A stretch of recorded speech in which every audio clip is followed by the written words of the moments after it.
Yun, what's up mga boss? Magandang araw. I-installan pala tayo ngayon. Toyota Hiace. I-installan natin ang dashcam. Ito yung dashcam. Back sensor. Alarm.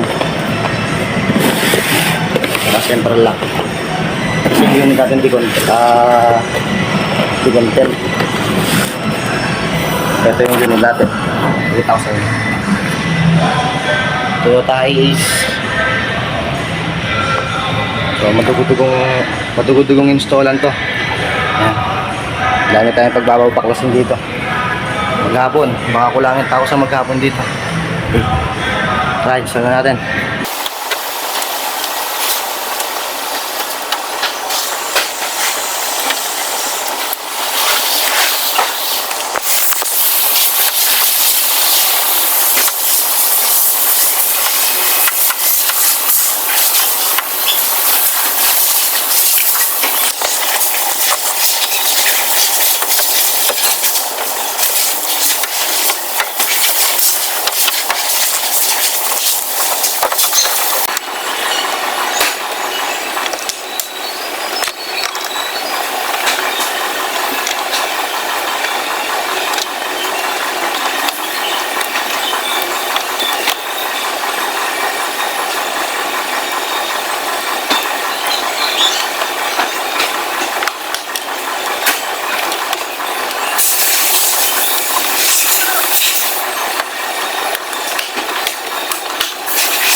Yun mga boss, nabaklas na natin yung mga sidings. Ayan.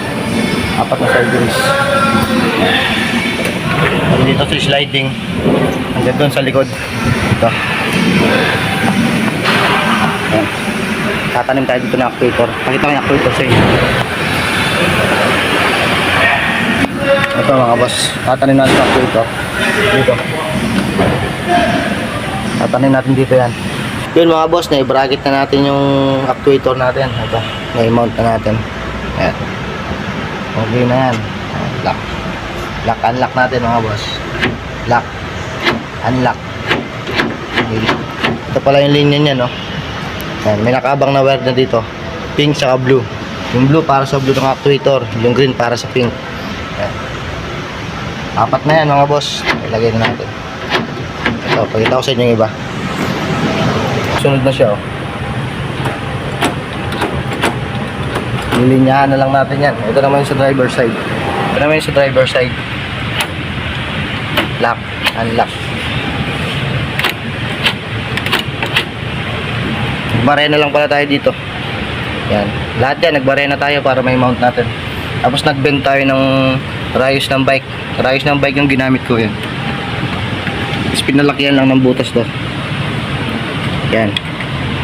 Sa sliding ngayon naman. So ilalak unlock natin. Yan. Lock. Unlock. Yan. Ilinyaan lang natin yung mga yan. Tapos i-connect natin sa alarm. Bali dito na muna ako sa sliding door switch. Yan. Babaray na natin dito yan.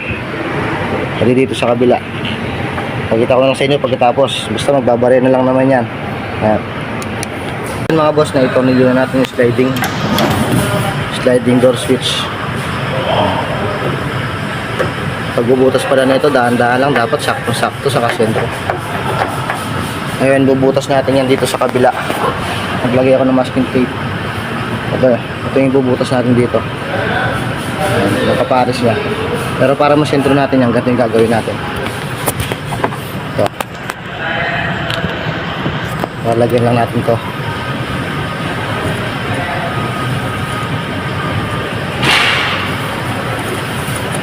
Yan. Tapos nalagyan na natin ng ganun. Sarado natin yung pinto. Yan. Sarado natin yung pinto. Pagbukas natin yan, nakabukas na yan. Diba? Ayan o, may dalawa. So yan, bubutasan ko na ng maliit yan. Yun mga boss, naibutas na natin yung sliding door switch. Ayan. Tapos ito yung isa.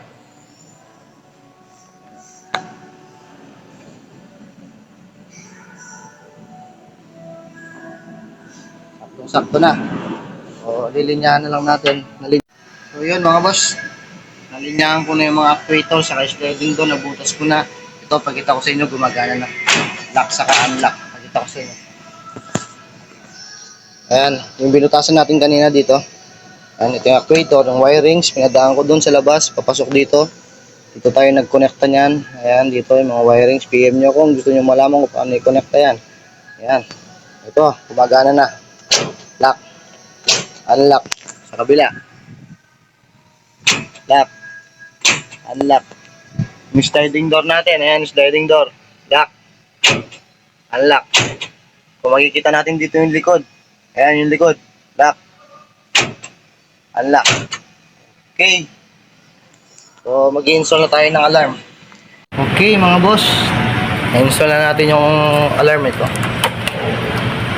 Ayan. Ayan yung module. Siyempre yung mga connection natin papunta dyan. Ito rin. Ayan. Maraming connection na ginawa dyan mga boss. So, pagkita ko sa inyo kung paano.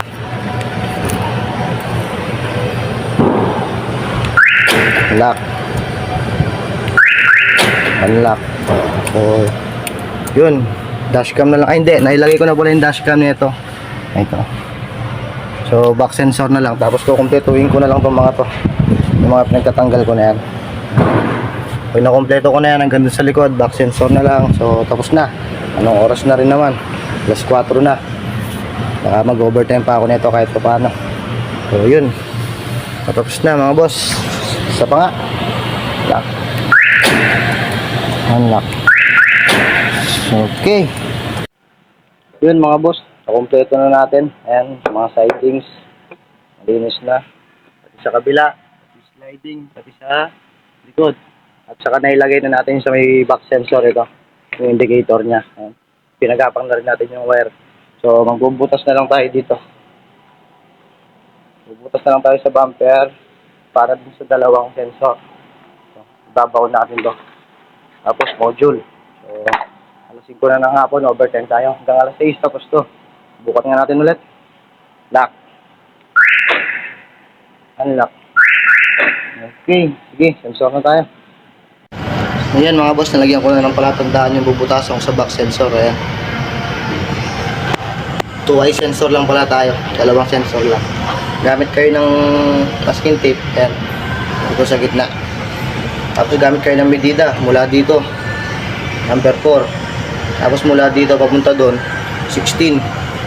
Tapos doon din sa taas, number 4. Tapos yun, tatandaan nyo lang ng ganyan, lagyan nyo ng cross.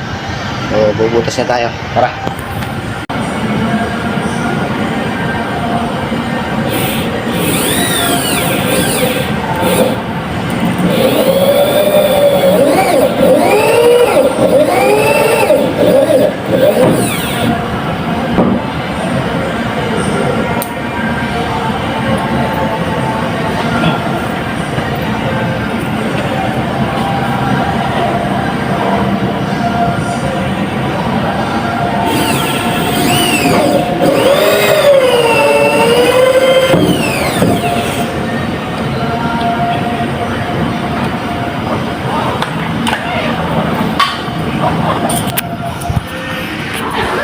Yan mga boss, ayan, butas na. Diba? Napakadali lang. Papasok na lang natin dyan, tapos magtatap tayo sa reverse. Tapos kukunik natin yung module sa taas, saka yung wire na pinalakad natin mula harap papunta dito sa likod. So yun na lang, tapos na. Balikan ko kayo mamaya. So yun mga boss, tapos na natin na-install yung back sensor natin. Ito, pakita ko sa inyo yung mga sensor. Ayan. Yung mga sensor natin. Dalawa lang yan, 2i. So makikita nyo may nakalagay dyan na harang. Para makita nyo, marinig nyo mamaya kung para saan yung back sensor na yan. Pakita ko lang sa inyo, tara.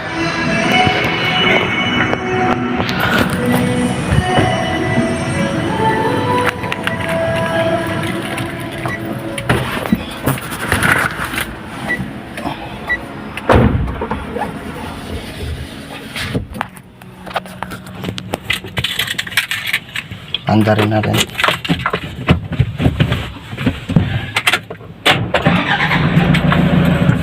Yung okay, ito sa inyo. Pag nag-reverse ka, ayan, nag-reverse tayo.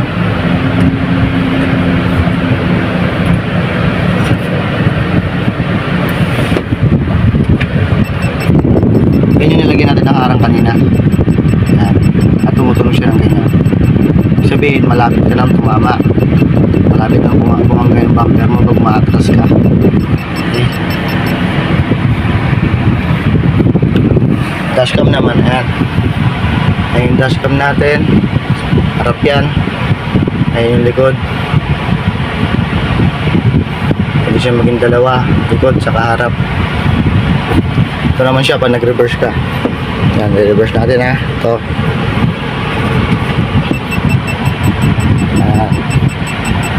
Okay na. Yung alarm, pagkita natin ulit.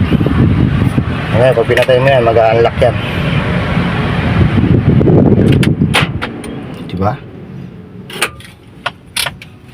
Okay.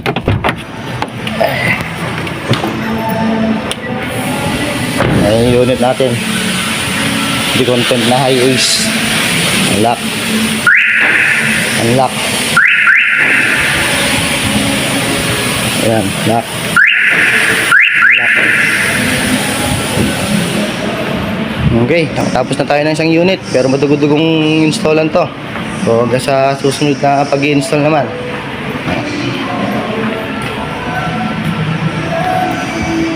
Sa susunod na pag-install na mga boss. Thank you.